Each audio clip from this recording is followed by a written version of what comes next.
everybody, how you doing? It's Wednesday, April the 3rd. We got new comic book day on Veve. We got some absolute bangers, and I'm going to show you what I managed to get last night. And I really want to know what you guys got. If you got any great variants right there, we're going to talk about a lot of stuff right here today. This is going to be good. I'm not going to be here a ton of time today because I'm going to be preparing for a few other things that we have to do. But this is going to be a lot of fun, you guys. I mean, this comic book night last night was really great. You know, we had some really good comics come out, and I managed to actually myself do quite well, you know, which is pretty cool. This site has been pretty amazing for me personally. I've been able to actually land some stuff for the first time ever, pretty much in the app, you know, in regards to secret rares. You know, I've been pretty damn lucky, and I think I'm not really sure like why. It's just been great, though, because it's taken a long time for this to happen for me. But I managed to grab a few really good ones last night. So we'll definitely talk about that. We're going to talk about the Symbiote SpiderMan coming up on Saturday. Now, I will be live for the Symbiote SpiderMan drop that's going to be coming up. I'm going to do that drop right here on the channel, you know, with you guys. So if you want to come by and hang out during that, that's going to be fun. I'm going to do some little giveaways and stuff during that live stream too. So it's going to be a lot of fun. But this guy here has got me so pumped and jacked right here. I'm pretty excited about it. I did a whole breakdown video of it. You guys gave that lots of views and a lot of good opinions about it for sure. And this guy's going to be awesome, right? And then, of course, we had that interview. I'm going to talk about this too. This is that interview that went on, you know, yesterday on a YouTube channel called Comic Book Club, and David, you and Dan, you know, appeared on the channel for an interview, a short interview at about the 40-minute mark. Okay, they weren't there at the beginning. Patton Oswalt was there actually, which is really cool. You know, if you don't know who he is, he's that famous comedian and actor who's just, you know, linked to so many different things. And so he was on earlier in this particular show. So it was my first time seeing this channel. So I'll talk about what I thought about the interview and what David and Dan said right there shortly as well. We'll talk about that. And then, of course, this is coming up tomorrow. This is going to be a really good one, too. This is actually David Yu is going to be there with Vincent and Dan Quinn, you know, of the Addiction comic. And, of course, with Corey and Diana, who are going to be like doing this whole kind of thing. Maybe it's a roundtable. I mean, this is going to be tomorrow on the 4th at 5 p.m. Pacific time. So we're going to find out what the Addiction comic is going to be doing, and maybe the third one or whatever, or sorry, the second one and other ones like that. We'll find out what else is going on specifically in the comic book world. So that's going to be fun. We'll talk about that a little bit as well. I also have a special thing. I got my back cowl, my legacy cowl. I actually bought one this morning. You know, I was looking at it, waiting, deciding whether or not I wanted to go for it or not. So I picked one up. Really happy about it. But one of the big things that I did, I'll talk about why I picked this one up and what prompted me, because I actually got an email from Candy, you know, which gave me a bit of a discount, which is cool. Not specifically for the cowl, just on my next purchase. So if you haven't checked your email, if you're a Candy user and you haven't bought on there in a little bit, you got an email actually. I'll talk about that in a little bit and I'll show you my cowl. Well, there's the cowl right there. And anyway, but that's going to be cool. So we'll talk about that as well. Now, I want to hit this video up one more time for you guys that I did like last week or at the end of last week. There's a lot of comics in here. See this Venom cover right here, number 26. Since I did this video, I've had a couple people approach me saying they landed one, you know, and this is a beautiful comic cover. I went through, I scoured the whole Veve Comics site for some of the best Spider-Man comics. They're specifically Spider-Man, Miles Morales, Spider-Boy, and Venom related. I scoured the entire thing. I came up with a whole bunch. I found a ton of great variants, ones that I really want to get my hands on. I've had two people actually approach me with this Venom comic asking if I wanted to buy it. The only problem for me is right now is I would buy it, but I got to wait till after this guy comes out because I don't know what's going to happen. And so I got to save my gems for him, which is crazy, right? So, but I want you to hit that video up if you want. It's, you know, in my, you know, my videos. Just go through. There's so many great covers there that we may have missed. I'm going to do this kind of thing every, you know, few weeks or so, because there's a lot of different variant covers that show up that we just, you know, you may not see, right? Not on key comics, but just art that's awesome. So I put that one together. So I really want you guys to check that out. And then tell me which ones that you guys think are the best as well. Now, the Veve Comics site last night, I don't know how many of you guys stayed up for it. but I stayed up super late. I mean, I'm on the West Coast, so it wasn't that late. It was midnight for me, but I know a lot of people, you know, it's 3 in the morning or 2 in the morning. Some people it's earlier, and some people it's in the middle of the day, depending on where you live in the world. But for me, it's midnight. And I went through it. I was able to grab some of these comics. You know, the Deadpool #1 actually sold out within probably about 5 minutes. It only took about 5 minutes for it to sell, which is pretty amazing. You know, I mean, it's not even a huge comic in regards to like in real world value, but it definitely has some really cool features about it. It's a #1. The movie's coming. You know, it's a bit of a mini key speculation book, which is great. The Spider-Man, The Shadow of the Green Goblin, if you click on that one also sold out. That was my second one on my list of ones I went after. And so I went after both of those. They're both gone now in regards to the limited edition version. So we'll look at the market on that. I'll show you exactly what I was able to land last night. And my strategy as to how to get these a little earlier. I'll tell you about that. I mean, it's not a huge secret, the strategy, but where to look, where the proper place to look is where I have on screen right here, and how they populate right at the top. I actually was able, I noticed I was, you know, watching live streams, listening to Twitter Spaces, and I seem to be hitting the buy now before most people, right? Which is really key, specifically when we have comics coming up that are going to be even bigger. Like when we have, if we have the Ultimate X-Men 1, if that comes next week, Ultimate X-Men 1 and 2, you know, the Peach Momoko cover, which I have the physical behind me. You know, I went to my comic shop last week and picked it up. If we actually get that one's going to be very popular as well. So there's a good strategy for you to maybe be one of the first people to get it. So I got those 2 comics, which is great. And then I went down here because I really wanted this Thor, Immortal Thor comic right here, you know, with the Enchantress ripping up Jim 83. That's the common cover I wanted. So I went after those 3 only, and I went after a few times. Now, here is how my collection is looking on Veve Comics. The ones down below are the ones that I got this week. And if we zoom in a bit, you can see I have all these up here. This is from the previous bunch of weeks. You can see I'm quite Spider-Man focused, just what I like. But down here, these are my new ones that I just got. I made them stand out a little bit more. And I did get a couple of others that actually aren't here that I actually am looking to sell. I'm trying to sell the ultra rare of the Immortal Thor. I landed that one. And I have a bit of an issue with how those comics specifically from this week are being displayed in the Veve app. Veve and Veve Comics have to fix this. I'll show you what I'm talking about in a second, but it does not look good. It's affecting my ability to want to keep these comics in my collection. It really is. I'll show you that in just a second as a critique and as some feedback. So you guys got to let me know what you think in just a sec. But here are the comics I managed to pick up. I got the Deadpool #1. I just got a comment on that one. No problem at all. No worries. Number 126. That's the mint number I got. I also got a second common, but it was a higher mint. So I actually sold that one. Okay. I sold one of my commons. I only needed the one at a lower mint number. I think my second mint number was like 400 and something or 500. I can't remember which one, but I sold that one pretty much right away. So that helped me get some gems back, which is good.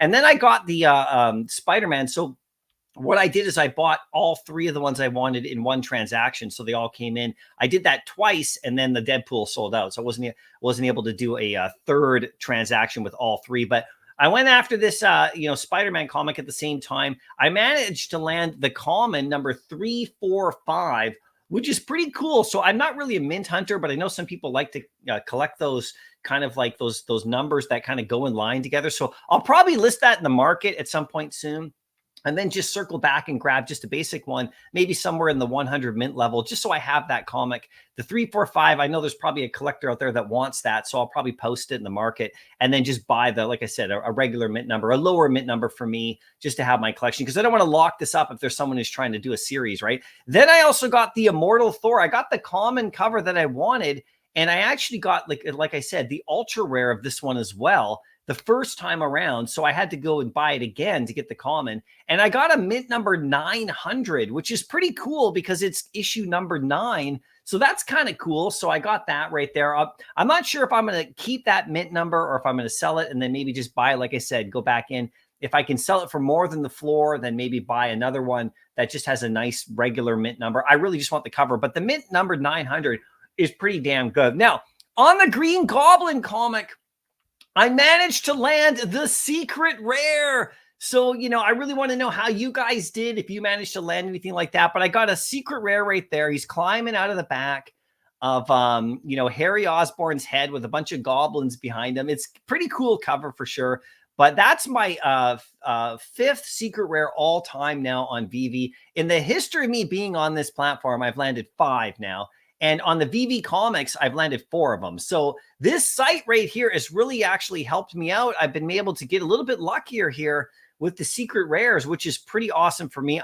I've only sold one of the secret rares that I've gotten so far. I've listed them from time to time. I listed this guy last night for about $199 right away, but he didn't sell. So I don't have him listed now. I just took him off right there. I just kind of like deciding whether I'm going to keep it or not, because it is a 40 mint. It is a really cool cover and stuff like that.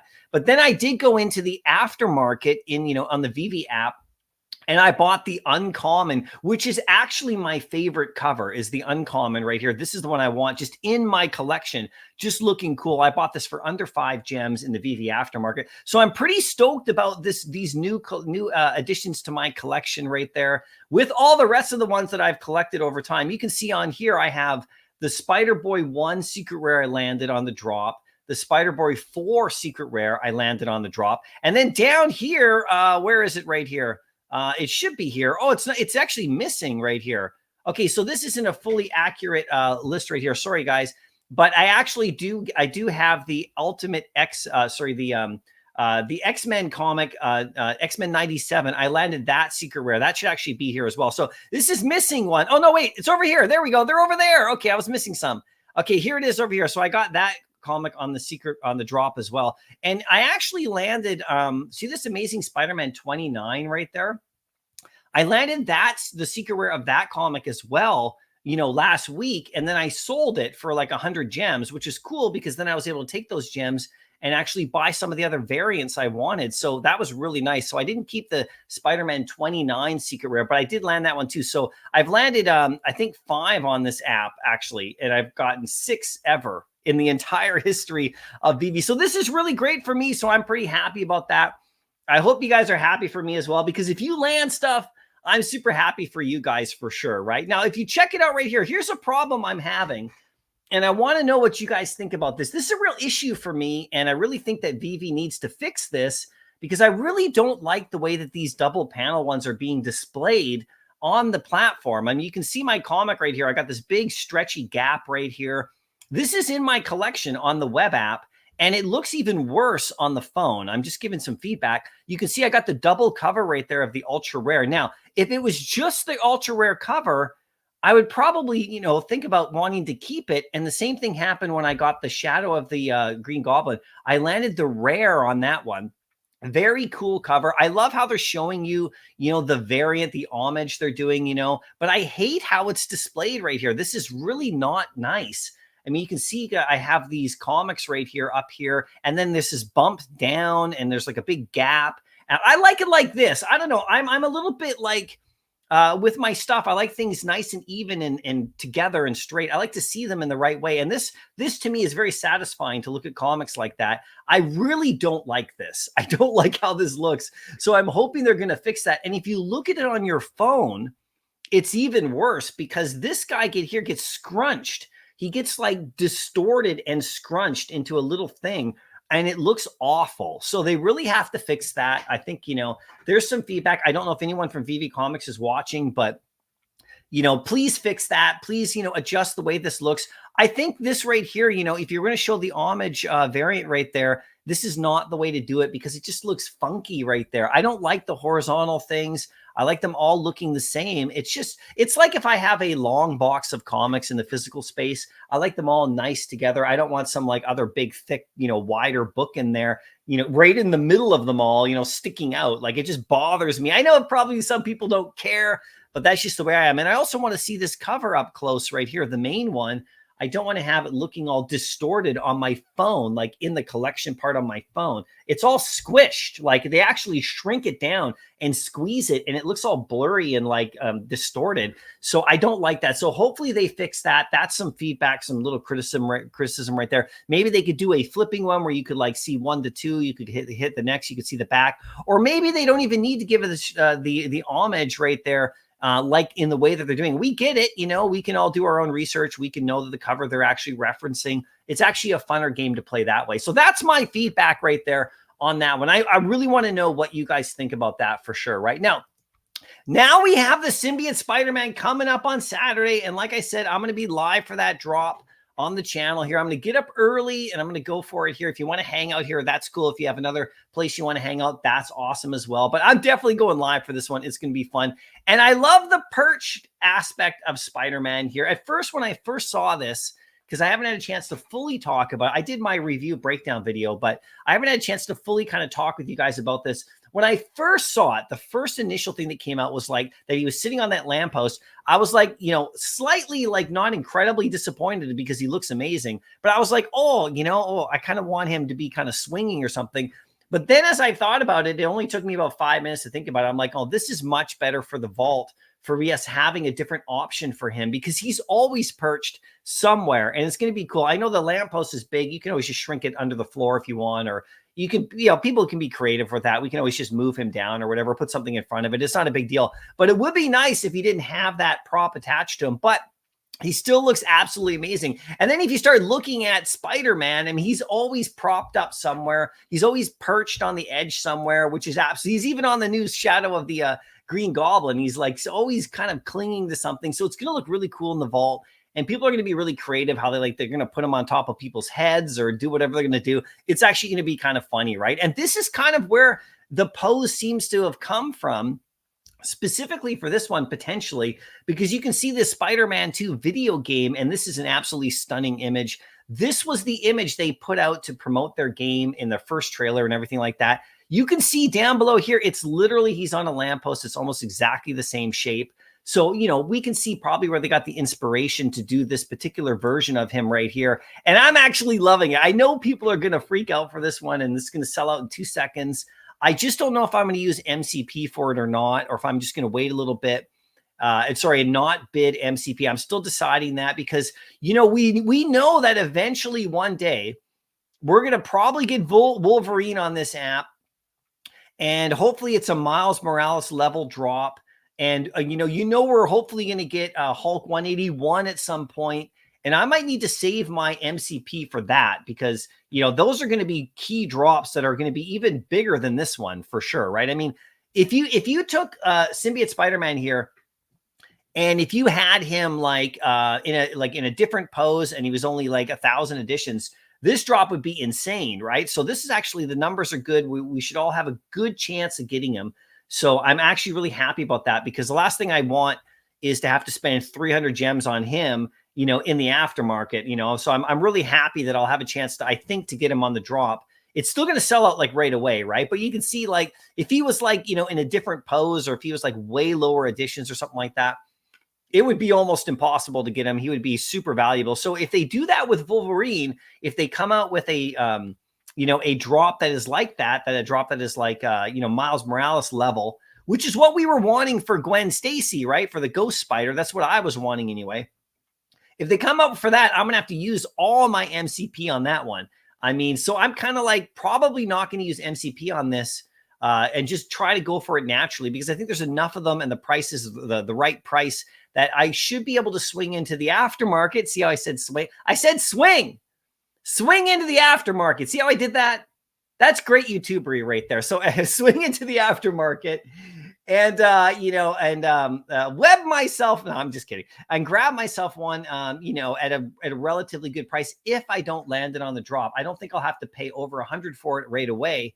But I do think that there are going to be people who are going to stack this up.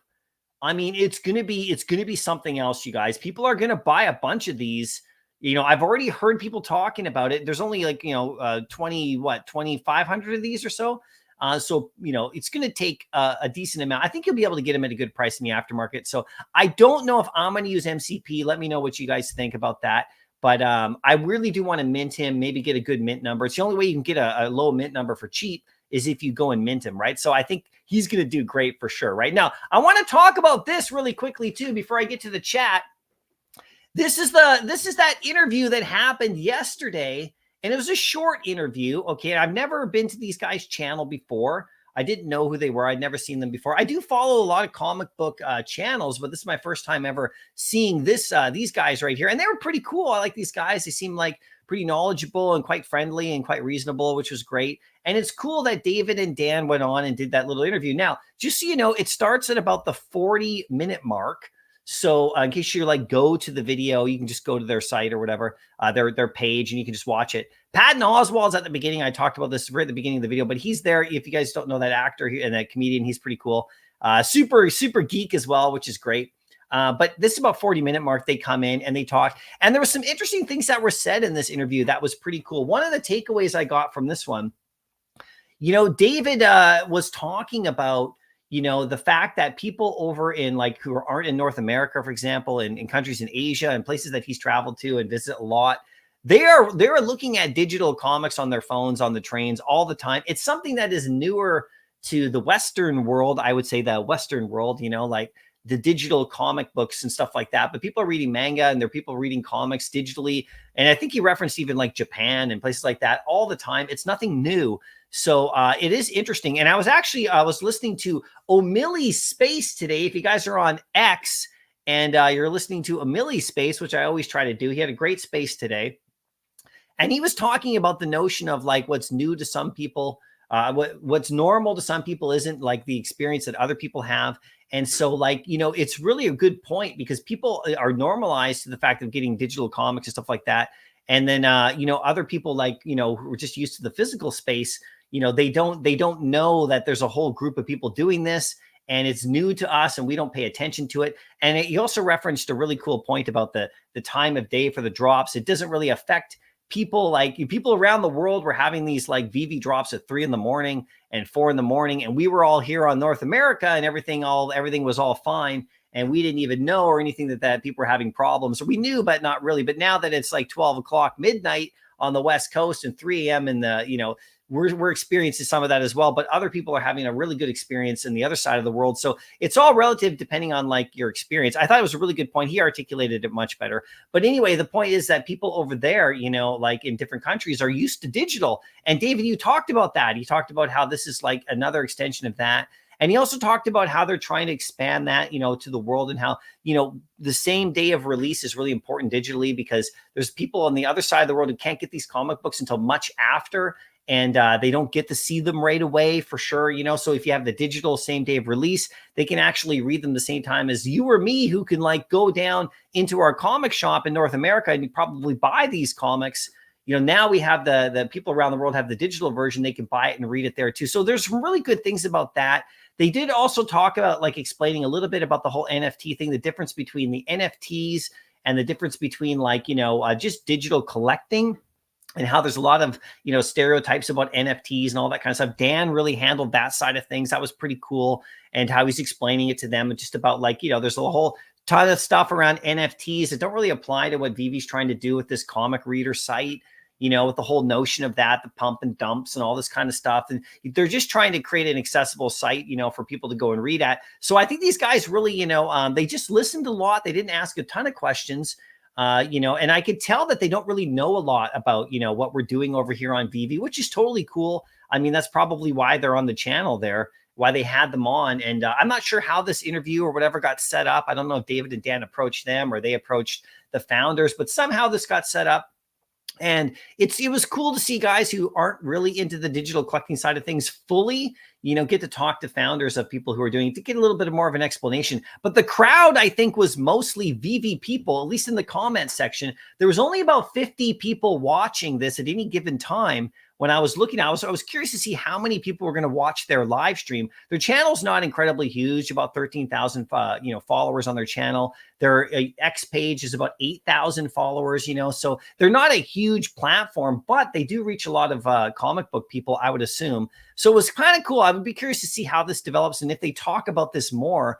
I went on to X actually, and I followed them, right away, and I sent them a little message about it. I said, hey, great, thanks so much for the YouTube interview today. I subscribed to your YouTube channel and I followed you on X, cheers. And they responded back, thanks so much. They didn't follow me back though, which I don't take personally at all, but that's interesting because I wonder how much they're going to be interested in, following Veve and the digital thing and stuff like that from now on. So I will watch their channel for a while and see what kind of stuff they produce, what kind of content they do. I follow other comic book collecting channels that I really value a ton. So we'll see what these guys have to offer in terms of content and what they think about the whole experience, because it's great to see people who, are just starting to get their feet wet. One thing, the Alex guy in the top left there, if you look at the screen, he mentioned this one thing, and this is an interesting thing as well, that, there's still this little notion of the fact of ownership in the digital space,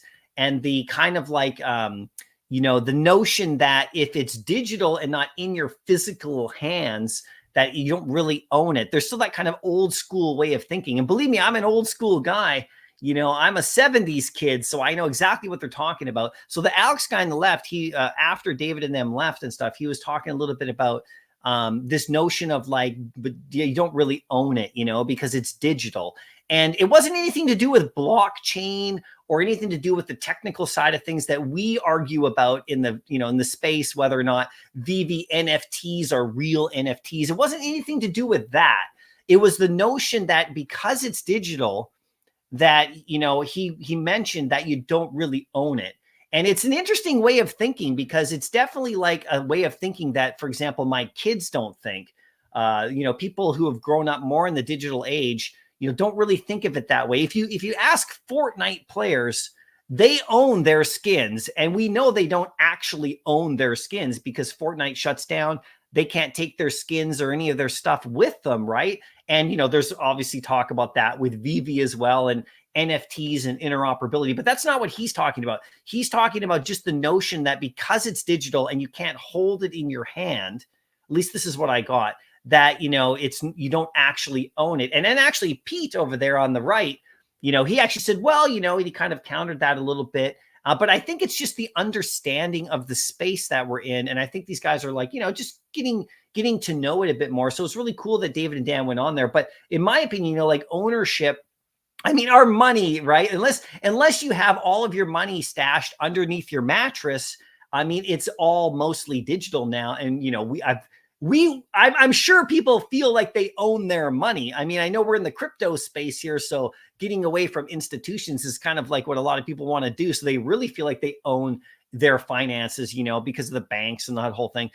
But, I'm sure most people don't feel worried about using like a card to tap and pay as opposed to using cash, in this day and age, which, we still use cash, but you know what I mean? You still own it.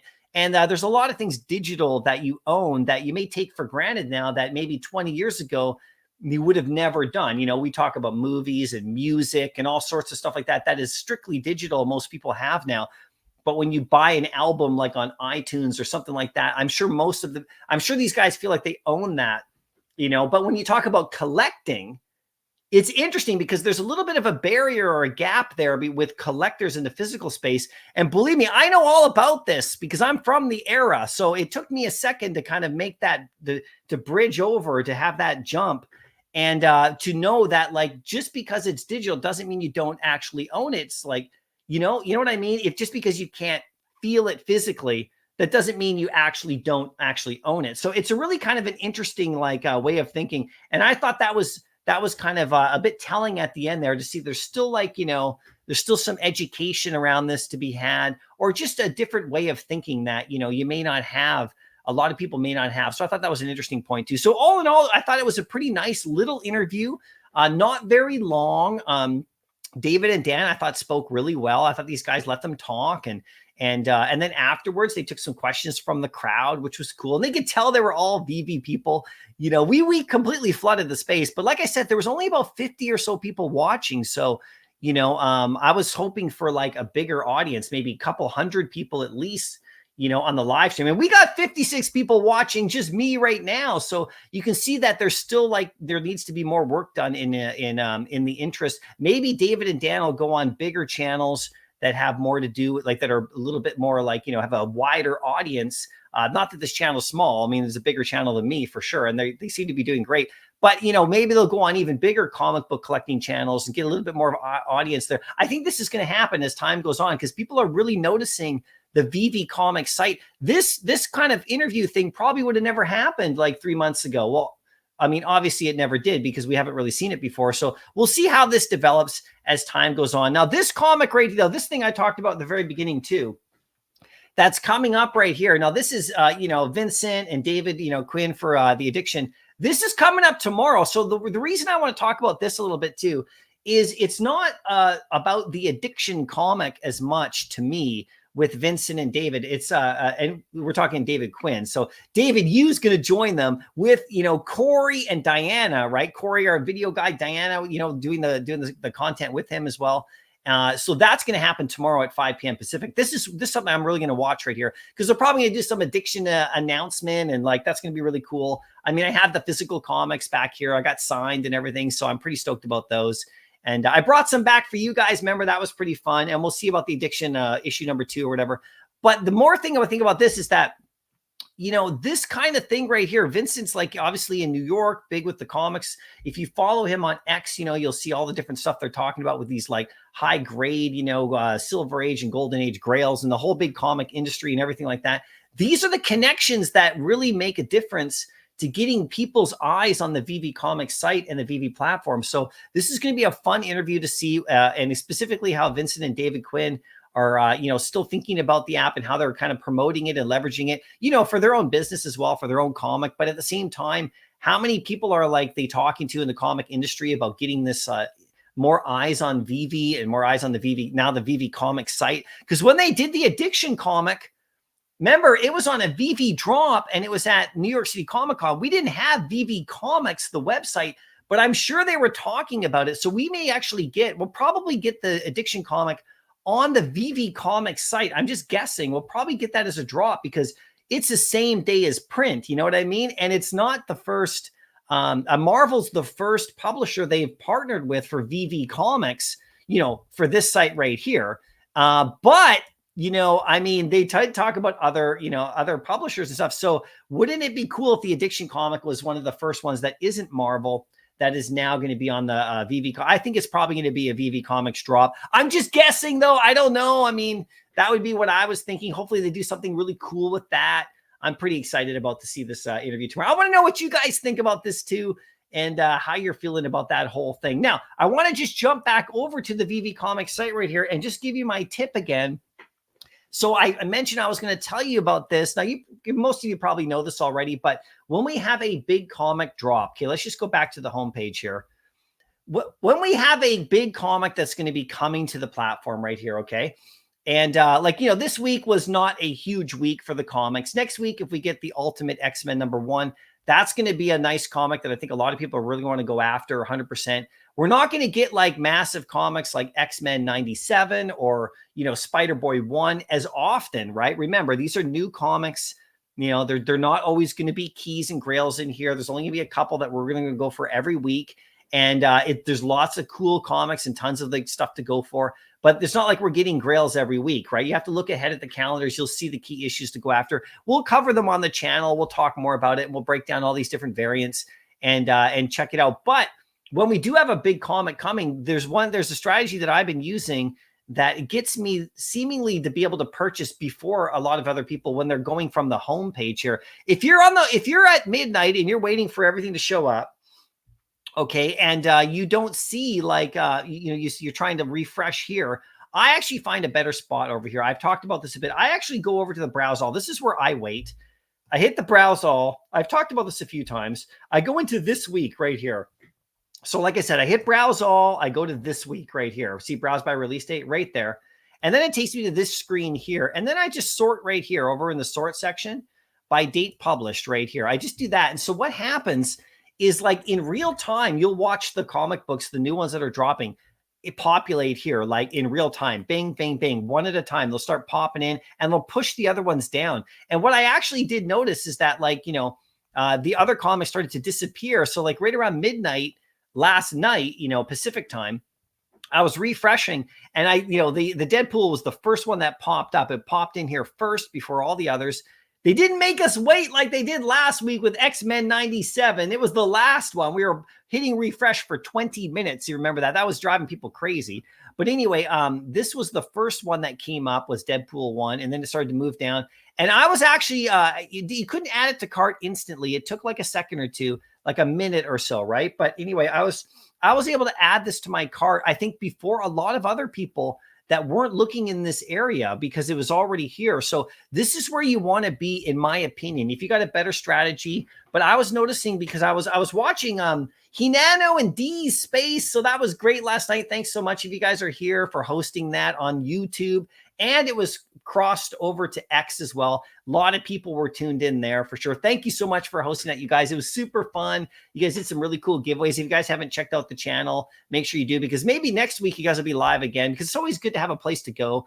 I can't go live here because, you know, it's the middle of the night. I'll wake up my whole family and they'll just like, they'll get really upset with me. And I know D and Hinano are over in Hawaii. So, you know, I don't want to out you guys, but you're in Hawaii. So I think your time is a little bit more reasonable. And I don't think anyone in New York is going to be up at 3 a.m. hosting a live stream. So thank you so much for doing that, you guys. But anyway, I did also notice that Kid Arcade was live last week. So anyway, just, you know, take a look around, see who's live, and then hang out there. It's a lot of fun. But I did notice as the comments are coming in, I didn't see people being able to purchase before me, for example. So this is a place that I think could be really good for getting your speed and getting these comics ahead. Because when we get a really big comic, like X-Men 97 #1 last week, I was able to, when I was here on this screen, refreshing, you know, refreshing, I was able to get 2 on the drop. And some people weren't even able to get 1. And I think it's because it showed up here quick and other people were messing around on the homepage or clicking the banner or trying to find it. Just go here, go browse all this week, get to this place right here, sort by date published, and they'll start populating from top down. And then you can just click add to cart, add to cart. You can add as many as you want to cart and then hit your cart up here and then purchase. I was able to do quite well on the X-Men 97. And again, this week, I was able to do quite well. That's a little feedback for you, just in case you guys, you know, need it. I don't know if you need it, but that's my feedback for you. Now, one more thing before I get to the chat. So I got my Legacy cowl. I picked one up this morning. I bought one. I was looking at buying one. I was like, not necessarily like on the fence about it. I just wanted to see how it was going to do. It hasn't sold out quite yet. It's still available, which is surprising to me. I was, you know, thinking that it would sell out a bit quicker, but I did have a chance to pick one up. So I picked one up and I got my Legacy cowl. Now, here's the cool part about it. So I actually, you know, sold two comics. So I had about $13 in my account here on Candy. And then I got an email. This is one of the things that prompted me to go buy it, because I knew that it was getting close to selling out. And I was thinking about buying it today or tomorrow. I was really close to pulling the trigger on it. I wanted to see how it looked and how people were feeling about it and stuff like that. You know, I'm trying to be a little bit more like discerning with my, you know, money, because I bought Yoda on Crypt Toys. Okay. Obviously I had to buy my Yoda last week. And of course these Veve Comics came out. So that's money that I'm spending. And then of course, you know, there's other, you know, then they got the Legacy cowl and stuff like that. So, you know, I got to be, you know, I'm trying to be smart with my money. And, you know, I'm also looking at crypto and, you know, maybe I should put money there with Bitcoin and stuff. So I'm doing all sorts of things.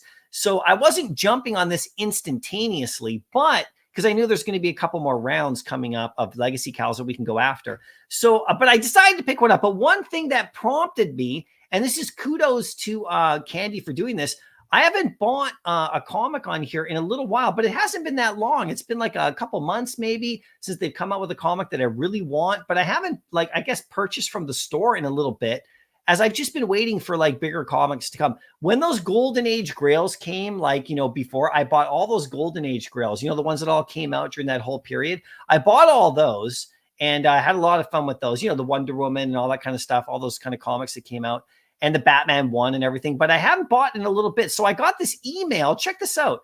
This is pretty cool. And I know some people probably aren't going to be super happy about it because you may not have received this email, but I got this one right here. It says, "We've missed you." And this is what I want Veve to do. This would be great. "We've missed you. As a little nudge back into the universe, here's $10 off." So at first I thought this is some sort of scam. This can't be real. This has got to be some. So I checked this, you know, the who sent this and the supply, and I checked all, but it's legit. It was great. So I clicked on the shop now right here, and it took me into the candy place right here, you know, to the site. And then I selected a legacy cowl, and so I brought it up to the buy now screen. It had a little $10 discount there, and it wasn't specifically for the cowls. You can see that right here. It's whatever you wanted to buy. They're trying to get you to buy again, which is cool. And so I got $10 off my legacy cowl. But the cool thing is, because I also had $13 in credit in candy, I actually got this legacy cowl for like 29 after everything. So I got my legacy cowl for about 29. So that's pretty damn cool. So I'm pretty stoked about this, to have this guy. It looks pretty damn cool. So that's in my collection now. And we'll see where they go with this. I'll cover this more as time goes on. And we'll see what they do with this whole thing and the next wave that comes, and more comics that show up. And we'll see what happens there. But did you guys get this little discount too? And it's interesting that I was just lucky that this came in. I guess they're really trying to get people to come back.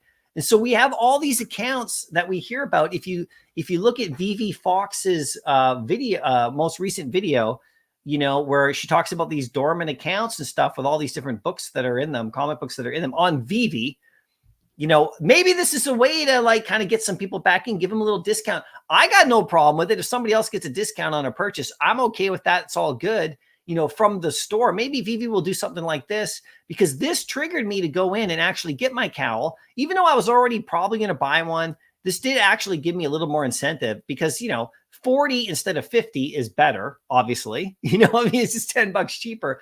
But this wasn't specifically for the cowl. This was just like a one. But I think, you know, they're trying to promote people to kind of buy them out. Now, I don't think it gives you people the same like feeling as the BOGO deals did on Cryptoys, which, you know, when some people were upset that, you know, people got like these buy one, get one deals after the fact that people bought a whole bunch of Cryptoys, you know, blind boxes.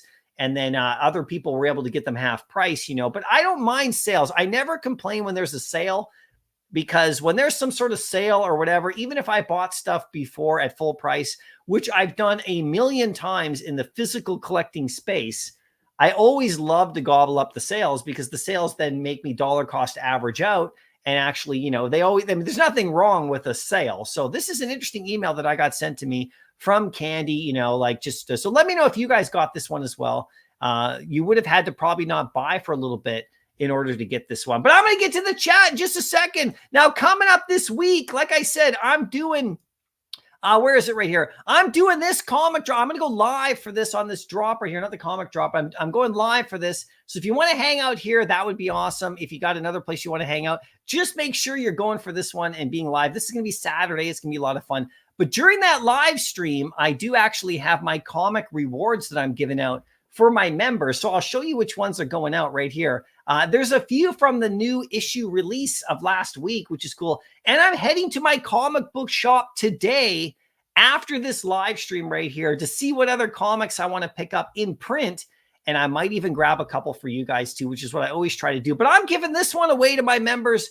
This is X-Men 97, the Ben Harvey Rogue variant. This is the printed one. This is the rare version we have on Veve. So I'm giving this one away to my members right here. That's one of the first rewards. This is for Saturday, my comic book rewards. And then I picked up an Ultimate Spider-Man #1.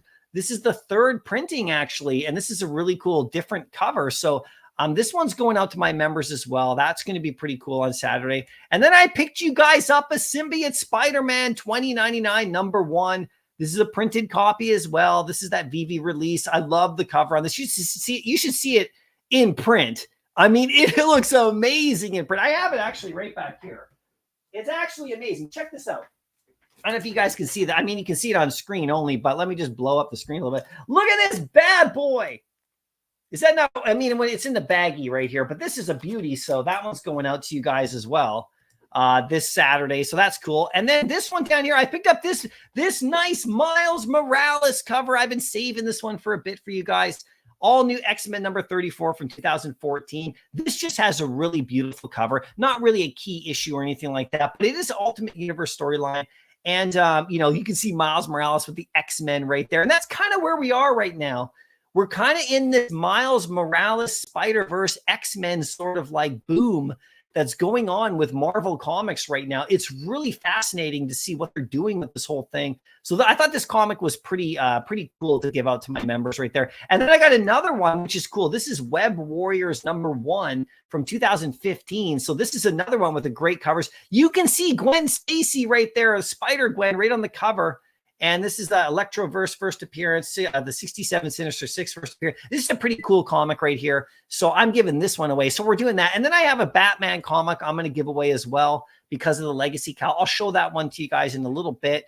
And so this is going to happen on Saturday during my live stream. And I might have a few extra surprises for you guys as well. So stay tuned for that. If you're not a member of the channel, you're going to want to join up and get your free Drophead NFT and get into these comic rewards. This happens like every week we're doing this almost, right? So last week we had our skull rewards, which was fun. We had skull related stuff.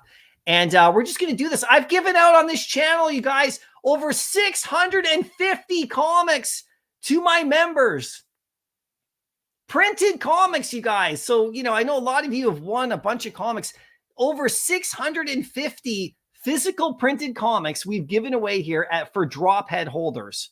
So, I mean, we're just going to keep it going, guys. It's going to be fun. It's been almost 2 years, just over 2 years. And I've been having a ton of fun with it with these comic book rewards. And with these new comic site, with this site right here, it just gives more opportunities to give away really fun in-print comics from your local comic shop that come out here. So I'm going to hit the comic shop today, see what I can find. But that's what I want to talk to you guys about and share my thing. Now let's get to the chat. Thanks so much for your patience and hanging out while I talked about all those different things. If you have anything you want to mention it. I'm not going to be live for a ton longer. So if you got a question, throw it in the chat now and let me know how you guys did last night. I managed to land another secret rare, which is great. Christopher, how you doing?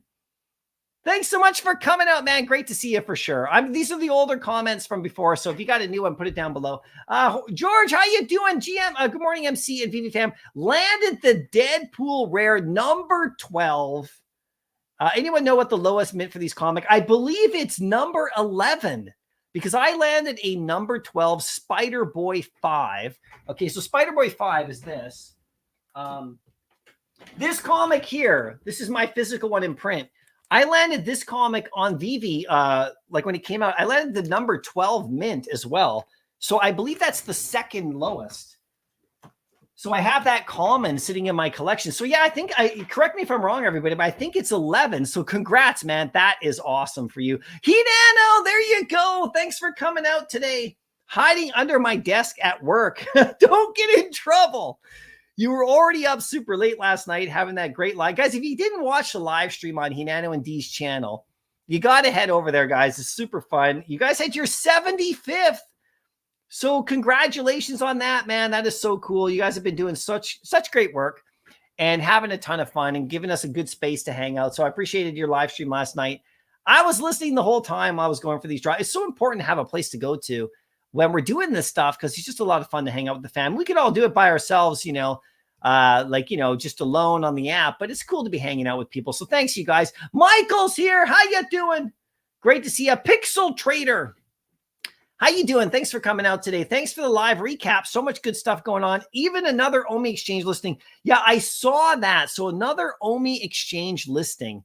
Now, I'll let the OMI heads and the crypto experts, you know, the real bangers in that field, talk about that new listing. But yeah, another listing for another place exchange for OMI to go. And I don't know anything about that exchange. So stay tuned, so, you know, for like people who know all about like that exchange to put up content about it. Very cool. But another exchange, that's news. That's awesome. We got the bronze tickets. I mean, things are all starting to happen. It's pretty cool. And it's a good time for sure. Bob Sales, how you doing? Thanks for coming out. I always appreciate you, man. Hope you're doing great right here. We got the doctor in the house. The doctor's here. Thanks for coming out. we got Doctor Strange. We got two doctors here again. I can feel the level of education rising. And by the way, if you guys haven't checked out Doctor Strange's latest video about the last comic, you guys got to check it out. Very cool video. Thanks, Doctor Strange, for putting that video out. I always enjoy your breakdown videos. Right on his YouTube channel, as always beautifully edited. great information too, how you go through everything. So thanks for you, man. I really appreciate that. But thanks for coming out, guys. Ronnie's in the house with the yo-yo-yos. Good to see you, Ronnie. Thanks for coming out today. New Tactics, good evening. For me, it's the afternoon or early, just before noon. So wherever you're coming from, thanks, man. I appreciate you coming out too. Kid Arcade, there he is. I saw you were live this morning. I was watching right up until I had to go live myself, man. How you doing? Hope you had a good time last night as well. Are you going to be doing your live stream as well? Because I know last week you were live during the comic drop at night, and that was great. So, and you know, I think that would have been pretty late for you. So that was tough work right there. Who's tired today? Who needs coffee? These Veve drops, these Veve comic drops, when we get another banger or two, like we get Ultimate X-Men #1 next week, that's gonna be cool. But Kid Arcade, good to see you for sure. Thanks for coming out. I'm gonna show you guys that comic. So this is what I'm talking about. This we don't know for sure. Okay, we don't have confirmation, but X-Men #2 is coming out. This is #1 right here, and you can see the peach cover. This is going to be a good one. If this one comes to the app, people are really going to go after this one next week. Now, #2 comes out, I believe, next week, so they might give us 1 and 2 in the same drop. I don't know. This wouldn't be a same day as print though, so. I don't know why we didn't get this one. I think it's because it came out just before the Veve Comics thing. Maybe they're holding it back. I don't know. But this is the one that people are going to want right here. So keep your eyes open for this one next week. And if they do announce it, we'll do a whole breakdown. But that would be fun. So you're going to have to deploy my strategy. You're going to have to deploy my strategy for sure, guys, if you want to like try to hit that comic. At least the ones that I think are going to people are going to go after. Ronnie, agree. Those wraparound books need to be managed. Yeah, this is what I was talking about. I know I talked about this already, but this stuff right here, they got to fix this right here. I don't like the way this looks. I'm just being honest. I don't like how there's a big gap here in my collection. And when you look at these wraparound ones on your phone, they're all squished. That can't be right. I mean, that can't be something they want to do long term. It doesn't look, it's all like completely like sandwiched, you know, like squished on your phone. And then, you know, so they gotta figure something out with how they're displayed, because I'm going to be honest with you, this comic right here, like I don't want it because of that reason. Like I don't want it in my collection because it messes up my grid. I'm kind of like, you know, anal about this kind of thing. I like everything being even, you know, like, and all that stuff. That one down there, I don't mind keeping, but the rest of these, you know, I love how it's all gridded out nice and beautiful. I don't like this. I don't like that. You know, I just can't help it. I'm too like, you know, maybe it's my graphic design background, or things have to line up. I just can't have things. I'm like that, like, you know, behind me too on the wall of my collections. I have to have things nice and even space. And this bothers me, especially when it's on the app and it's all squished like that. I don't like that at all. So that's kind of my thoughts about that. Hopefully they'll adjust that for sure. Glad to see you hitting Secret Rares finally. Yeah, man, it took me like 2 years. You know, for sure, right? Thanks. So, Dr. Strange, I agree. Those covers have a ton of potential if done better. Yeah, that's what I was thinking. There's some great covers there on those ones, those wraparounds. They're showing the homage, you know. I mean, but like if you go to the Veve Comics right here and you look at the same day as print, you click down here and you go into it. And then you look at the limited editions. You can see this wraparound. It's not even displaying properly here on the site because it's the wraparound thing. It's being cut off even here. So I think they have to do a better, some sort of better display there. Because this cover, I landed this rare. Okay. And Dr. Strange, I agree with you guys. I landed this rare on the drop, but I sold it, you know, and I would have probably kept it if it wasn't a wrapped around cover. I'm just saying, because it doesn't look good in my vault. And I want to look at this cover up close, the shadow one right here. So you can see even here it's cut off. So, you know, we'll see what they do with that, but that's something I think they need to adjust for sure. 100% in my opinion. Ronnie, how many are you buying typically of each book? Is that for me? So I've only bought a couple times last night. You can only, on the popular ones, you can only get a couple. So what I did is I bought, I went through this list right here, browse all, like this is where I tell you to go, right? If you guys want to listen right here. So what I did is I added to cart, and then added to cart, all 3 of those. I did that twice. Okay. And then Deadpool was sold out. So then I just went add to cart on the Thor and Spider-Man. So I bought Spider-Man and Immortal Thor 3 times. The reason I bought the Mortal Thor 3 times is because I was trying to get this cover. And then I got the Deadpool 2 times. And then Deadpool was gone. So I would have got a third Deadpool, try to get that secret rare, but no. But I'm only buying like this like 3, I guess, 3 or 4 times. 3 times on each comic if I can. And that's probably about as far as I'll go. Because the money, it starts to add up, right? But the cool part is that if you get variants that you're not that interested in, you know, usually you can sell them in the Veve app for at least close to what you paid. So it's almost like you're just transferring gems from your credit card into Veve, but you're losing a bit. It's not the same, right? You want to just, if you want just gems, just buy gems. But if you buy one of these and you get a variant you don't really want or whatever, you're usually not losing too much because people are waiting in the aftermarket to scoop it up for hopefully a bit cheaper, and they're buying them up. So if you price it right, so I'm not finding this experience as being like, you know, that much of a loss at all if you don't get a comic you want. Like, because inside any of these, like the thing about these is like I can't even look at it's sold out. You can't even look at the covers right here. I still want to look at the covers, you guys.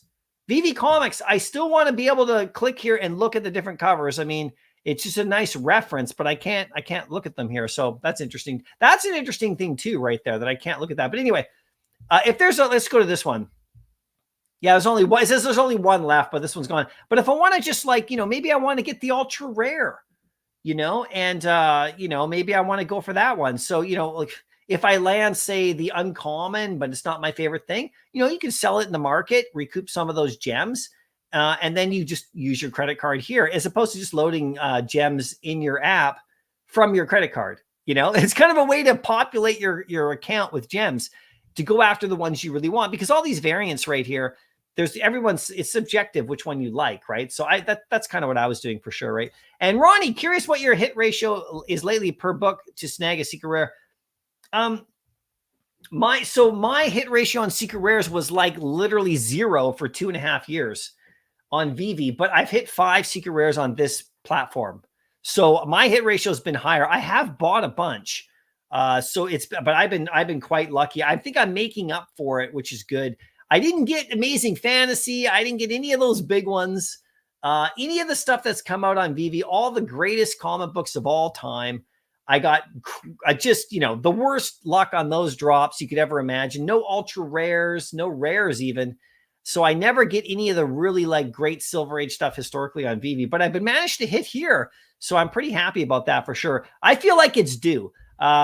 Giro Derek's, how you doing? Maybe the cover should scroll and arrow should be added to see the extended cover. Yeah, that would be perfect. Just a little, you know, a little scroll right there, or just show like just the main cover. And then when you click into it, you get the double panel view. But in my vault, I don't want it looking like that. You know, that bothers me and it makes me want to sell it. So it's just, you know, just me though. I mean, that's just what I think. I don't know. For sure. It'd be cool to get some lenticulars. Yeah, 100% digital versions of them for sure. And about the lamp too. Yeah, not the lamppost. You thought it was just the lamp. This is for the SpiderMan drop right here.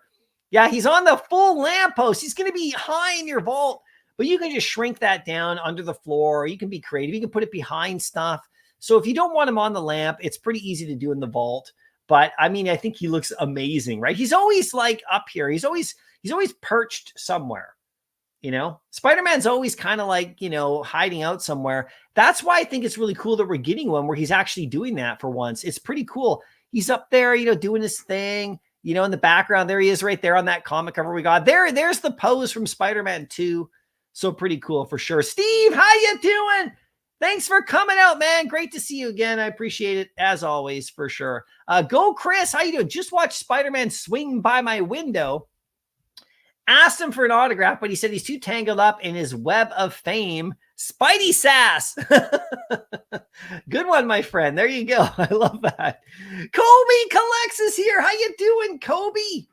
Great to see you, man. We haven't chatted in a bit. Loving your content as always. Thanks for coming out, man. Great to see you. How are things going for you for sure? Dane is in the house. How you doing, Dane? Great to see you too. Kobe, NFT tech is supposed to solve ownership issues for sure. As a Fortnite players or XBL or PS5 players, we don't own our items, even though it's games. It will get there, though, as it's inevitable. Yeah, I was talking about, you know, as I'm hitting up the comments here, I was talking about this right here. And Alex over here seems like a really cool guy. I had no problem with what he was talking about afterwards, but he still questioned the notion of owning something digital as compared to something physical, where if it's digital, you don't really own it. But when I'm just paraphrasing here, right? So he can elaborate on this, but this is what he mentioned after David and Dan left, just about this kind of feeling that I think he was having where he's not sure about if you own it, if it's digital, you don't really own it like you do when you can physically hold something. And I get that. I know that mentality because, like I said, I grew up in that era. That's my era. That's my whole thing was physical. I'm probably older than this guy. We're probably close to the same age. So I completely understand that notion. But the digital ownership aspect, I talked a little bit about just a bit earlier. In case you're tuning in, I covered this a bit. My thoughts about it. I talked about, if you're on Fortnite, the younger generations, they own their skins. We know they don't own them. And this isn't the NFT conversation. You're bringing it up here, Kobe, which is perfect. But this isn't even like about the tech. It's just about the notion of like, do you own something that's digital? Or do you have to feel it in your hands? Well, you own your money and you're using your money every day. People will question that as well. That's why we're in crypto. But, but you know what I'm saying? That's what they were talking about. Really interesting interview for sure. And I'd like that they're kind of, getting around to it and seeing what happens right here. They have access to take away our collectibles. That's what scares people. Yeah, 100%. I get it, man. I know what this whole game's about. Same with the bank. They can take your money out of there too. Same with Apple. They can take your music away. But do people really care about those things? They seem to kind of like, collectors seem to kind of go a little bit further with it, which is interesting, right? With the whole digital ownership. Oh, well, they can take it away from you and stuff. But we're all using our cards. We're all tapping to buy now. When we go to the coffee shop or whatever, our money's not usually physically in our hands. And if you do have it stored under your bed, best of luck. That's all I'm saying. But yeah, I know exactly what they're thinking about right here and why people feel that way. And it's not even an NFT conversation about interoperability or anything like that, which does then take it to that next level. But collectors in the physical space are still trying to get past the initial first barrier of just digital, whether it's NFTs or not. People are still trying to get past that initial barrier of like, well, it's digital. Is it even real? You know what I mean? There's that, right? Which is interesting because I think most people in that space think of other things digital that are real, that are like totally real, that they take for granted, that are not even that are not even questioned anymore. Like movies, music, video games. You own, like if you buy a video game on your Xbox, and we saw how Best Buy and stuff is now not even selling the discs anymore. That's all happening as we speak right now.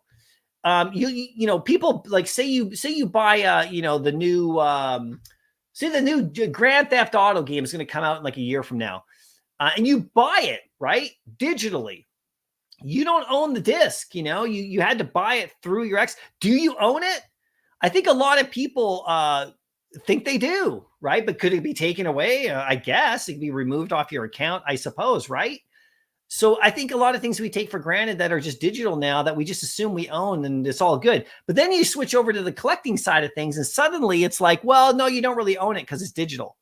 It's like, well, you can't have it both ways, right? It is what it is. But the NFT side of it, the taking it the next level further from that is the interoperability, self-custody, your own wallet, your cold storage, all that stuff.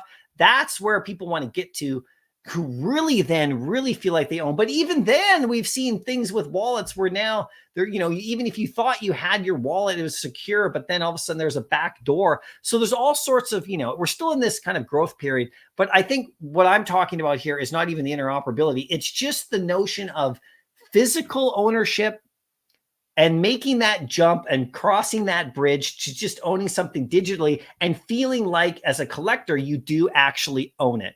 It happens, already happened in gaming a long time ago. It happened in music like 20 years ago. Like, no, it's not even recent.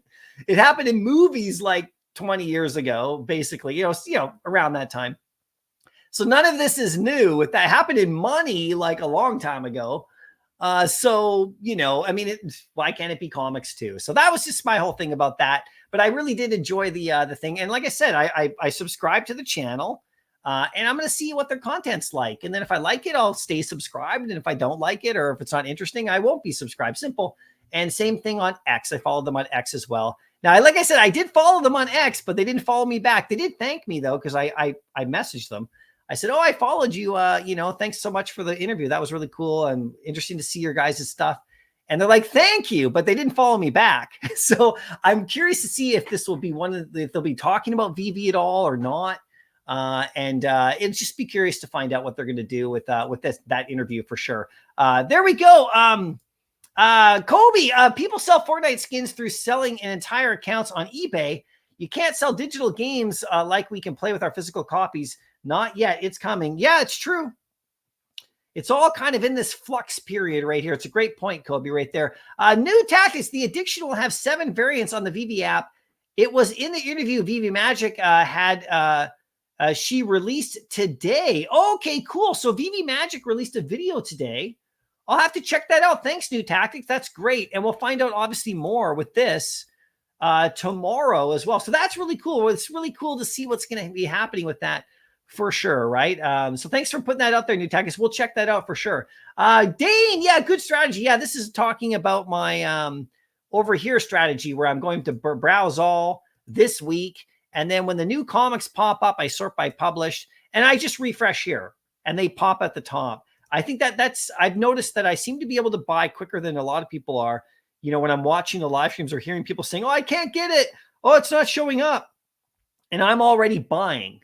Okay. So keep that in mind. When I hear people, maybe it's delayed on my timer or something, or my audio is delayed from people, but I was hearing people in the last couple of weeks say like, "Oh, I can't find it. I can't see it. Oh, I can't buy it." And then I've already bought one, because I'm in this space right here. So I think this is probably the quickest way to go for sure. Hinano, we appreciate you as well. Alexander, thanks, man. I appreciate that. Steve, 60 plus watching. Yeah, smash the like if you're having a good time for sure. I appreciate that 100%. Kobe, Veve Comics is really Marvel Comics, and that is massive for decades to come. Yeah, it's pretty amazing. The cool thing about it, though, is that in this interview right here, and this was really cool, so David was talking about manga right there, and he was talking about all sorts of other publishers. And what he actually talked about here, this is really cool, Kobe, is that he talked about new artists, like comic book independent artists and publishers, trying out their comic on Veve first before it goes to print to see what the audience is like, to see what the interest is like. He actually mentioned that in this interview. Very cool. So we might get some stuff we've never seen before. From really cool artists, some comic book creators that are not even in print. That's the next level here, is to go to stuff that's only available on Veve Comics. And it's not just Marvel, right? It's going to be others ones as well. The first few weeks here, the first day of their partnership. I know you know this, Kobe. I'm not telling you this, but I'm saying that the first publisher, partner is Marvel, but it's not a Marvel site. So the cool thing is that like he talked about in this particular interview, like having, new artists come and have their books actually released on Veve Comics for the first time before they go to print, almost to test it out. He actually said those exact words. And then of course there's manga and there's all sorts of other stuff that we're going to have happen here. Very cool for sure. Right there. I really appreciated that interview. I appreciated what David and Dan were talking about. And it was cool to see this Alex and Pete guys just kind of hang out and like ask them some quick questions. And then I'm just going to put what I got back up on screen. And then now you just kind of sit back and let them talk. It was actually pretty good for sure. And they didn't ask him anything too like crazy or in depth or whatever. They didn't ask them like, stuff about, what's your business plan and all that kind of stuff. They just asked him just about, they just let them explain a little bit about the site, which was cool for sure. Dane, people probably didn't get the email if they minted the free MLB pin. Yeah, this is over on Candy. So I haven't done any of the Major League Baseball stuff on Candy. I've only been doing that on So Rare, which is a completely different platform, completely different experience. It's like more like playing fantasy baseball. I'm actually going to be starting to do that up pretty quick again, maybe do a video tour on that again. But yeah, they probably didn't get that email if they had been buying other stuff. So I haven't bought on Candy in a little bit, but it hasn't been that long. It hasn't been like 6 months or something. It's only been like a couple months maybe since they've come up with a comic that I really want to go for. I didn't get that last comic that I talked about that in my video, the one that just came out with the first appearance of Teen Titans. I didn't buy that from the store. I talked about them maybe lowering their price a bit because $9.99 for their comic, I think is a bit high on that platform right now, unless it's a real grail. I mean, I like the $6.99 Veve ones. I'm sorry. I like the $7.98, new issue ones right here. I mean, not that it's too expensive over on Candy necessarily, but I didn't actually, like, what do you call, go for that comic. And I talked about that in my video that I wasn't going to. But, getting this means, I don't know when, like how much time you have to wait to get one of these, but this is the first time I've seen it. And it helped me get my legacy cowl. So I bought my legacy cowl with a $10 off discount. Now, this isn't $10 off the legacy cowl. That's the distinction here, is that this is not an email that came to me saying, buy the legacy cowl, here's a discount, because that would be then annoying for people who bought the legacy cowl right before me at full price, of course. But this is more of just a general discount. I could have used that discount to buy some of the baseball stuff, or this Power Pack comic, or the cowl. So I chose the cowl. Obviously, I was going to get one anyway at some point, but we'll see what happens. But pretty cool that I got that. So, some people, who have bought on the platform, I mean, I bought a ton of DC NFT over the years, you guys, like just hordes. But, I'm just kind of being a little bit more patient now with stuff. Hinano, I think Deadpool, Wolverine, World War 3, and Fury 1 will do well. It launches May 1st. Those are going to be good ones. We'll do full breakdowns, good picks right there. This is fun because we get to go now into the Marvel site, see what's coming up in the coming weeks. It's a lot of fun. We can do breakdowns on it. It gives us a lot of fun things to follow, more covers to go after, more ways to collect MCP. I mean, it's just fantastic. Dr. Kinnon, how you doing? Awesome. I'm glad you got the coupon. Yeah, the coupon was cool. Kobe in the year 2044, in the future. Which 20 to 25-year-old comic covers will be iconic? What releases today that become the next Ultimate Fallout 4? Yeah, I know, right? This is the thing. That's what's cool about these new comic books. You just don't know what the story is going to be.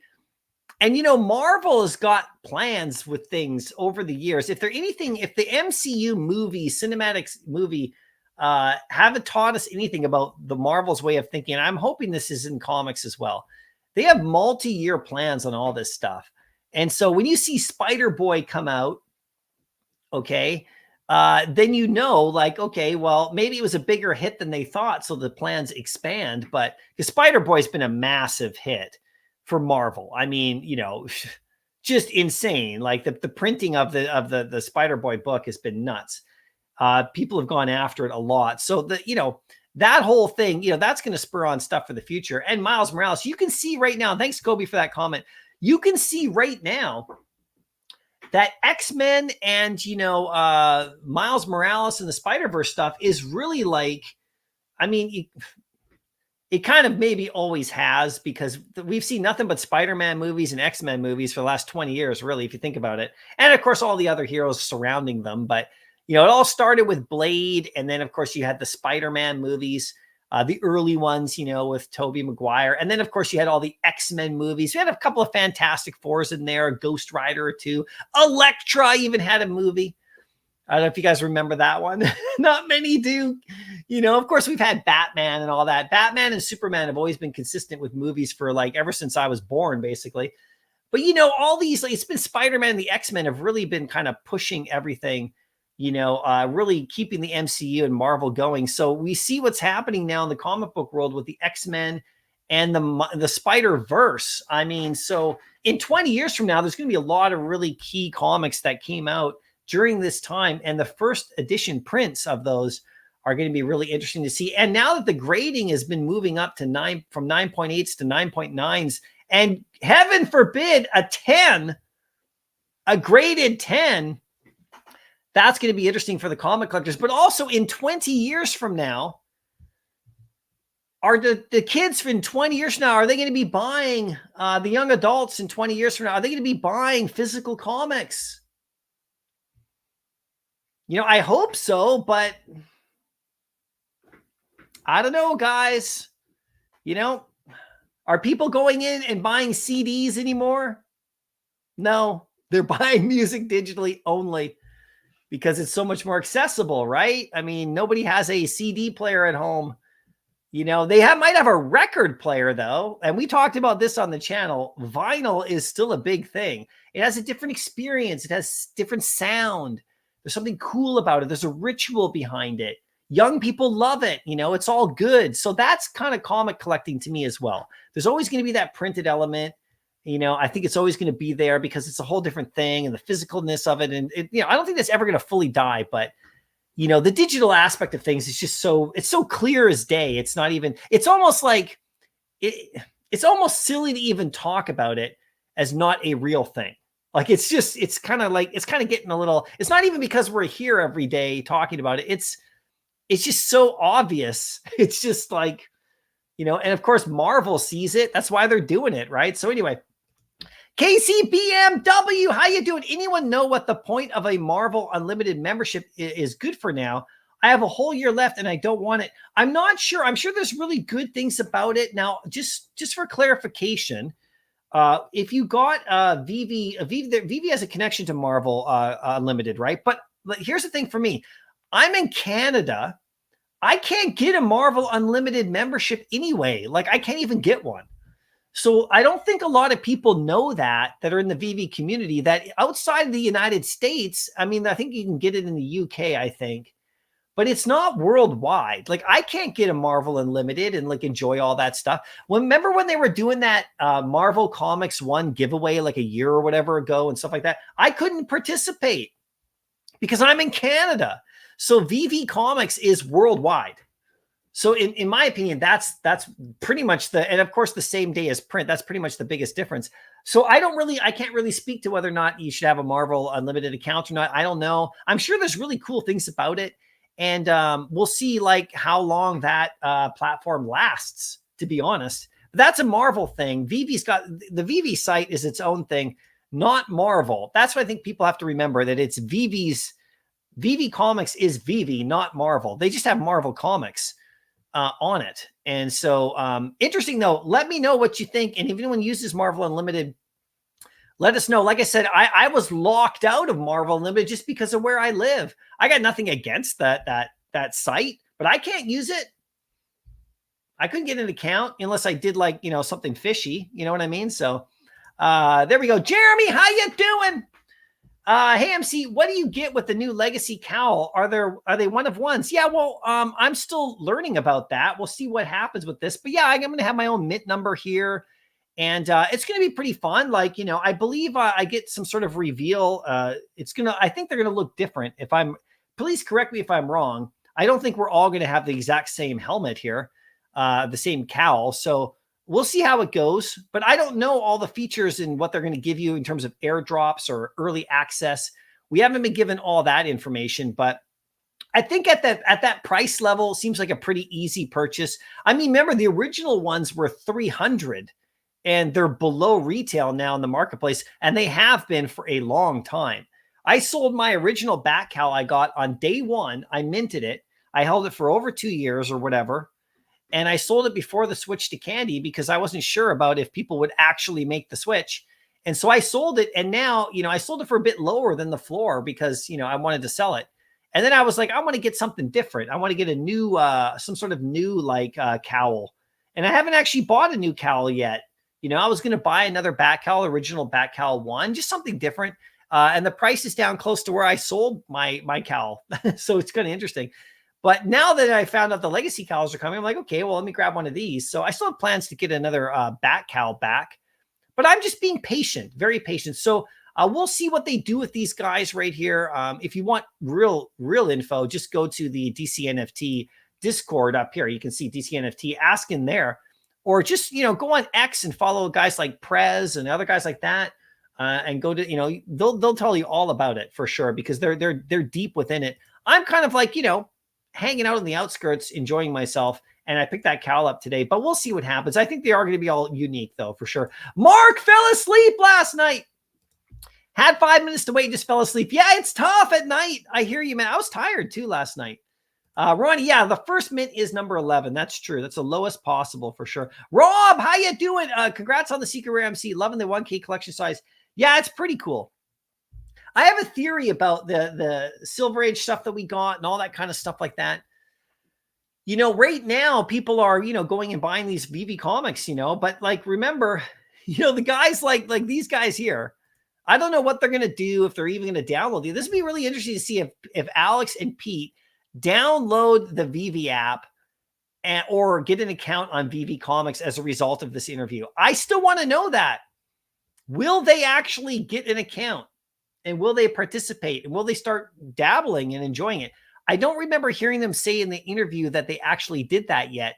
So they're probably still on the fence about it. I don't know. Maybe someone can confirm, but I don't know if they've actually got an account. So we'll see what they do with it. And if they do, and they do go in and they do participate in some of these new ones, will they then pop over here into the market, and start going after, oh, I got logged out, but will they start going after the Silver Age stuff, the big comics, or will they just stick with the new stuff, or will they even buy it all? Really interesting to see what happens, especially with those 1K edition sizes. I really want the Ultimate X-Men one. They should release it with the second print variant. I hope they do. And I showed that one just a bit earlier. I got the physical right behind me. That'll be a nice one. You're going to want to employ my strategy then, guys.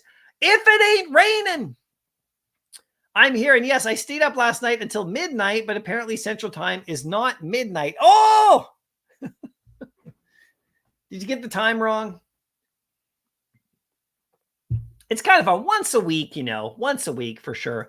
Ronnie, oh, trust me, I know most of your online YouTube history. Yeah, your hit rate on the app is nice. Yeah, man, no, it's true.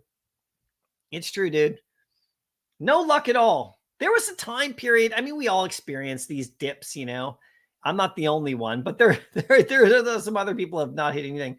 But we all experience these dips. There was a 3-month period back in the heyday when I didn't hit anything at all. Like nothing. Like not a comic, not a collectible, even the worst drops. I hit nothing for over 3 months during that boom in 2022, an early part of the year. I hit like no drops from Invisible Woman, and I'll never forget this, from Invisible Woman all the way till the Toby. And the Toby didn't sell out. That was the first one, I think, ever in that era, of when everything was booming, when you could buy any drop and flip it for gems. The Toby didn't sell out. And I was live here, and I've told this story before, but I was live here with you guys having fun. And the drop happened, I think at noon that day. I think there was 2 drops that day, if I remember. So I was live during the drop. I just stayed, I got close to 12 and I just stayed live, kind of like the same time of day it is now. And I got one, and I got a Toby. I can't believe it. And I was so stoked because it was the first drop of any kind that I'd gotten in over 3 months on the app. Like completely snake bitten, couldn't get a single thing. I was like nothing, even when the mint numbers were super high, mint sizes. And then I was like, about 2 minutes later, I was like, it's not sold out. And I was like, no. So we've all had our share of dips and ups and downs. So I'm gonna enjoy mine for sure. Tang, the odds are way better on the 1 edition size too. That helps to hit a secret. That is true. The odds are a bit better, depending on the edition size. But yeah, it is a bit better. So, and that seems to come through if you hit a few for sure, right? Mr. Flight. Hey everyone, O'Milly here. Is this O'Milly? Mr. Flight. I like the name, man. Thanks so much. Thanks for coming out, O'Milly. We love you. If that's you, I think that's you. And thanks for your Twitter spaces every day, man. If you guys aren't like following O'Milly and in those Twitter spaces, he's just been working like a champ. Thanks, man, for coming out. Good to see you. Thanks for the one this morning, too. Always the greatest time ever. And by the way, I'll give you a plug here, too. The shirts, by the way, that I got, thank you so much, dude. Like, I bought one of his shirts right there. Absolutely awesome. And just today, he'll be happy to know I gave it to, last night, I actually gave it to my daughter. It's a Miles Morales one with the Veve little logo down there. She's wearing it. She's 16. She's wearing it to school today. So, Amelia, if you're still here, just know that that made it from you all the way to me, then to her. And she's wearing it around school today. People might ask her friends, what's going on? What's that? What's Veve there? So, and it's all from you, man. So if you guys haven't supported O'Milly and got a shirt and have some fun with it, do that for sure. Dane, maybe we'll be able to sell digital collectibles on eBay one day. Well, people were already doing that in the transfers era. Remember that? But yeah, no, I hear you. I mean, they would be smart to move that. There was all that talk about Amazon having an NFT marketplace and everything, and that kind of like hasn't really developed like we want. But yeah, 100%. eBay better start like making some adjustments. I mean, there's always physical stuff to sell, and eBay's premise. I mean, I've been on eBay since 2010. So about 14 years I've been on eBay. And I know eBay goes back further than that for sure. But I mean, I've sold and bought on eBay. I still have my eBay shop. I have some collectibles there if you guys want to check it out. It's Mycollectables. This name Mycollectables goes back all the way to my early days of selling toys. This isn't a YouTube personality name or a Veve thing. This is something this is the name of my physical store. It was called Mycollectables, my brick and mortar shop. So this name goes all the way back. I had my account on eBay since 2010. So I bought and sold a lot there. You know, yeah, I've always loved eBay, but now the fees are so high and it's just it's so cumbersome selling stuff physically. You know, I've been going to the post office and, you know, like, you know, doing all the shipping and, you know, adding hoping stuff doesn't get damaged and hoping you don't get scammed by the person on the other side. There's all sorts of stuff that's avoided with digital. So, you know, yeah, selling digital on eBay. I mean, eBay would be smart to try to get into the game. They would take a nice chunk fee, though. eBay's fees are super high. And they've gotten worse, in my opinion, over the years. And so it's kind of deterred me from selling on there as much. I just went straight to Instagram and started selling to people like, you know, straight over Instagram. I mean, without even using any platform to like then take fees out, even though I still use eBay. So it's kind of, I know Veve has fees in the marketplace too, but the ease of transaction is instantaneous and you have that collectible. And it's just that, like I said earlier in the live stream, the bridge between physical and digital for some collectors, you know, they're still trying to determine in their own mind if digital is even legit, like if it's even a real thing. And it literally is. It's as real as your money or as real as your music or as real as your movie or anything else you do digitally. It's just as real. In fact, with NFTs, it's even better, you know, and I know that, you know, certain NFTs are even more interoperable. So it's pretty cool for sure. There we go, guys. Dane, will 30,000 MCP be enough for Spidey Saturday? That is the magic question on this one, isn't it, Dane? I mean, I don't know. It's a waiting game. We won't know. We'll find out, I guess. I don't know if I'm going to use MCP. I talked about this at the beginning of this live stream in my little monologue. If you want to go back, if anyone's just joining us, you know, I talked about it about if I'm going to go for if I'm going to use MCP on this drop or not. And I'm not sure that I'm going to. There's enough that I think I can get it in the aftermarket if I don't hit the drop for a reasonable price. I think, you know, because there's enough of them. And, you know, the lamppost is going to deter some people, you know, but I think most people are going to go for this because it just looks damn cool. And it's a black suit and you can play around with it. You can remove the lamppost, shrink it into the floor, whatever you want to do, if you really don't like it. And the pose is so cool. I mean, look at the pose. He looks awesome. I mean, the quality of this is going to look amazing, you know, for sure. So once you get it, we know that these never look as good. If you take the Spider-Gwen, and there was a lot of people thought that one didn't look very good at all and still probably do. But that particular one, you know, sold out super fast, by the way, and looked a lot better on your phone. Like in your app, I think most people agree that even the face, you know, that people don't like, looked better on your phone. I think so. I always thought that I didn't think it looked that bad anyway. I didn't really have much of a problem with, you know, Gwen Stacy's face. I mean, they could have done it better, sure.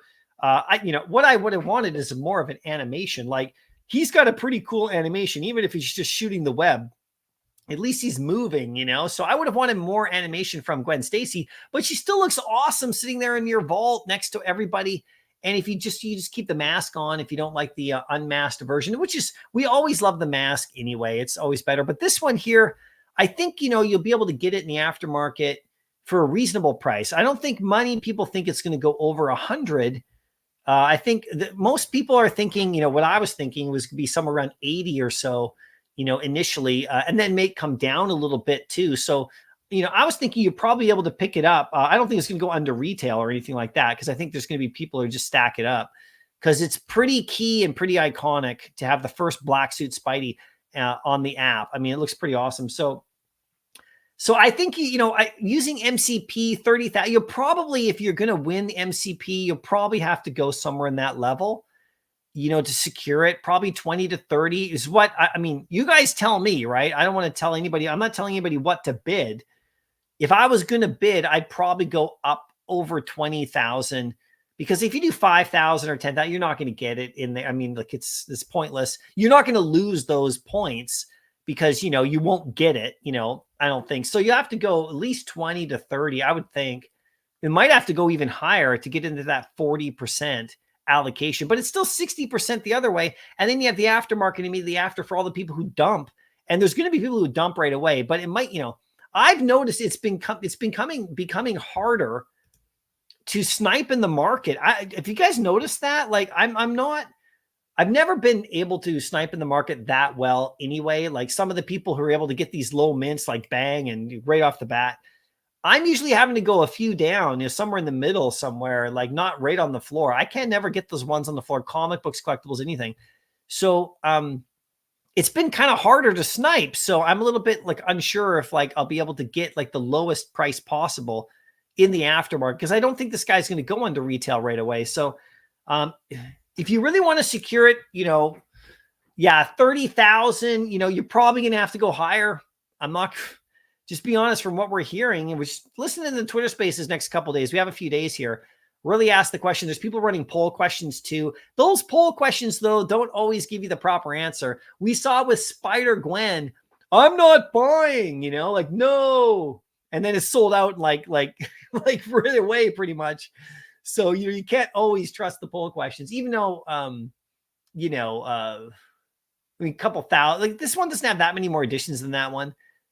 So yeah, I don't know, man. I don't know. You probably have to go over that if you really want to secure it on the MCP. Just my thoughts, so for sure, but you never know. Big A is in the house. How you doing, Big A? Thanks for coming out. Henry, can't get it in Asia either. Oh yeah, this is we're talking about the Marvel Unlimited. Yeah, so like we were talking about that earlier. Like it's not. I don't know if the platform is good or bad. I think people like it, but it's not worldwide. Like I can't get an account. We talked about this earlier. You know, Marvel Unlimited is not even available to me in Canada. So, I mean, I can't even judge the platform comparatively or anything like that. So, I mean, it's just not, but Veve Comics, it's everywhere for sure. Dane, I'm in Canada too. I wanted to participate in the Iron Man Funko, but couldn't. Yeah, I hear you. So that one was a little bit different. The Iron Man Funko. I actually had somebody buy that for me, which is cool. Vibes helped me out. And we were in New York together, so there's no way I was missing out on that one. You can see he's back here. I just got a comment, you know, nothing important. But I did manage to, I sold the one I got that I redeemed because there's no connection to the physical. And then I bought, I think, a mint number 150 of the common.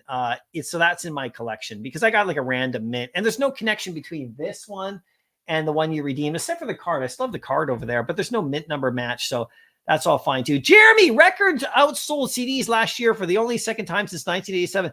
I know, that's the nostalgic experience aspect that you just can't. And that's a really interesting stat, Jeremy. That's the nostalgic, you know, historical sort of like experience and thing with records that I think we're going to have with comic books forever. I mean, I think the physical comic books are going to have that. That's why I've compared the two. A loose comparison, but that's kind of where I think we're headed. You know, I think printed comic books will always be around. Vinyl records made a nice comeback. I mean, they were pretty much dead, except for when, you know, people just had the old technology in their house. So they were still looking for records, but they made a resurgence not that long ago. And people have been collecting. You go to the vinyl record shops for years. You go and you go through and you find those early vinyl editions, those first printed ones. And, you know, they have, you know, they're oversized. So you get those really good album covers. And it's very cool. Even a lot of the new stuff comes out. The K-pop stuff, they do like all sorts of CD booklet packages. And because people like packaging and printing as a collecting thing. You don't really listen to the music on those, but the vinyl stuff, yeah, people love it. So I think I've been making a loose sort of like parallel connection to vinyl records and the future of printed comic books.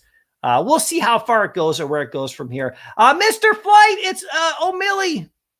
Let's go. Thanks, brother. More dope teas coming soon. Yeah, man. Stay tuned for those. Those are great. Yeah, she's wearing it at school right there today, my daughter. So I would take a picture, but, you know, I'm not going to share. But it's the Miles Morales one, you know. It's such a cool tee, man. So I appreciate that for sure. Dane, did the one-of-one Matt G physical collectible ever surface? I'm not big in the Twitter space, so I just wondering if anyone has saw it. I don't know about that one, man. It's a good question. I don't know. I literally don't know for sure. Reef, the Sea Forever, Taylor Swift vinyl sets sold out. Yeah, man. All the K-pop stuff, right? If you guys are following K-pop at all, they come out with these unbelievably beautiful albums, like these books with the CD in it, and sometimes they have the vinyl as well. And they're just the artwork and the inserts and the photo cards and like the packaging.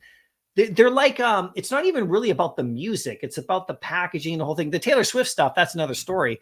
I mean, yeah, the experience of listening to music on vinyl is a pretty cool one. So I think that I parallel that with comics, right? For sure. Well, guys, I think that's probably good enough for today. We've had a great day today. I really want to thank you guys for coming out to the chat. Now, like I said, I'll recap what I'm talking about here really quick before we leave. Check out my Hidden Gems video I did a few days ago, about just late last week. This Venom 26, I've had people approach me about it to buy. I have to wait until after this guy before I do anything else now, because I'm just like, I gotta secure something really good here, maybe even a couple. But there's so many great comics that in this platform on Veve Comics right here, that there's so many great variants that are hidden there that you might want to look at if you love the art. And so check out my video if you want. I broke down most of the Spider-Mans. The ones that I like, you know, I got a bunch in there, and you can show me the ones you like too. That one's live on my channel. It's been there for a few days. Let me know what you think. And look at this Venom cover right here. It's just insane. And I'll do another one of these in the coming weeks, you know, when more comics come out, and we'll go through and we'll dive through into those too. Because every week we're getting a nice new wave, and there's variants in there that are just awesome and might be just great just to add to your collection, you know, if you can get them in the aftermarket or whatever, or even, you know, roll the dice, right? So there's that for sure. This is what I got last night. I managed to land some good ones there.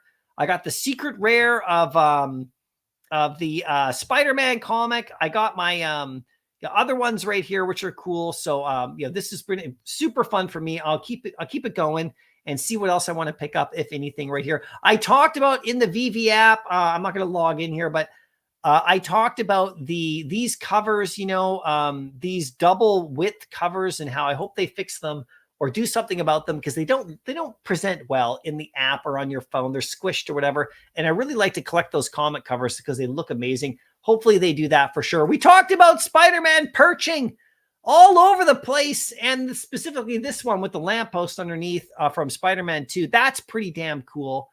For sure. We covered this interview right here, I think, pretty well.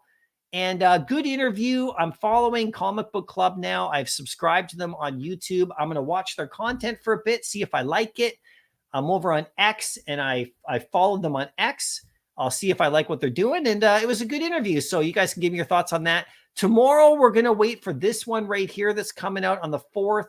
With Vincent and David Quinn, you know, from The Addiction, and with David Yu and Corey and Diana. They're going to all be doing this tomorrow night. So we'll be watching this one 100%. That's coming out. I got my discount for candy. I bought my Legacy cowl, so I got one into my collection. So I'm pretty happy. It's been a pretty good couple of days. And this week on Saturday, I will be live for this drop right here. If you guys want to come by the channel, where is it? I will be live doing the drop here. And if you got other places you want to hang out, go for it. It's all good. Just participate that day. Hang out on someone's channel, someone's, you know, a Twitter space. I know Millie's probably going to be live on Twitter. I know there's other YouTubers will probably be live doing the drop. Just hang out wherever you want. Have a blast with it. You know, we don't get these kind of collectibles very often. You know, it's pretty damn cool. You know, Symbiote SpiderMan just doesn't fall out of the sky, you know. That's a little shout out right there. And on Saturday, I got my comic rewards for my drop heads that are going out. We got same day as print, physical comics. So if you want to join the channel and get into the program, if you haven't yet, then join up and DM me. I'll get you your drop head. You'll get into my comic rewards. Over 650 physical comics we've sent out. Well over 1 million OMI. The Veve Gems program's coming back. We got Skull rewards. We got all sorts of fun stuff going on. We got zombie rewards. We got just everything. We're having a good time. This comic's going out right here to my members. X-Men 97. This is a physical print. This is the rare variant right here, the Ben Harvey. This comic's going out this Saturday too to my members. The Ultimate Spider-Man #1, 3rd printing cover. Very cool cover. And then we got the Symbiote SpiderMan right here, 2099, number 1. This is the Veve comic as well. Physical of this one's going out to my members. And then I got you a couple of Miles Morales' 2014 all new X-Men 34. This is a really cool cover with Miles right there, and Web Warriors number 1 from 2015. Very cool comics.